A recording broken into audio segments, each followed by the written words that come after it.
Tahimik ang gabi, ngunit ang batang babae ay gising pa rin, nakahiga sa kama at nakatitig sa kisame, hindi mapahanap ng antok. Tahimik ang buong kwarto, at ang mahinang tiktak ng orasan ang tanging maririnig habang siya'y nananatiling gising sa dilim. Tumingin siya sa bintana at pinagmasdan ang buwan at mga bituin, umaasang makatutulong ang tahimik na gabi para siya'y makatulog. May mahinang gininto ang liwanag na unti-unting lumitaw malapit sa bintana, na parang maliliit na kislap sa hangin.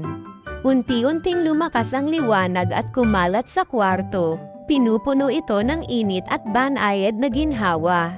Mula sa liwanag, isang maliit na diwata ang marahang lumitaw at lumutang sa hangin.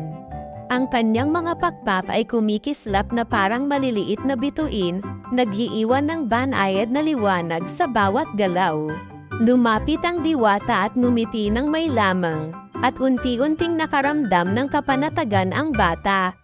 Marahang bumunong ang diwata, at sa kanyang tinig ay unti-unting kumalma ang bata at bumagal ang paghinga.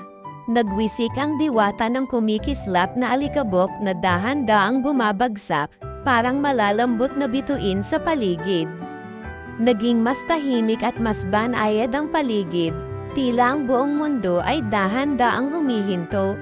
Unti-unting bumigat ang kanyang mga mata hanggang sa dahan-dahan itong pumikit, dala ng matinding antok. Marahan siyang nakatulog, naging pantay ang paghinga at lubos ang kanyang pagpapahinga. Nanatili ang diwata sa tabi, tahimik na nagbabantay sa kanyang payapang pagtulog.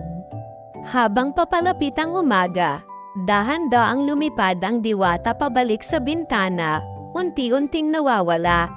Sa unang liwanag ng araw, mahimbing pa rin natutulog ang bata sa isang tahimik at payapang kwarto.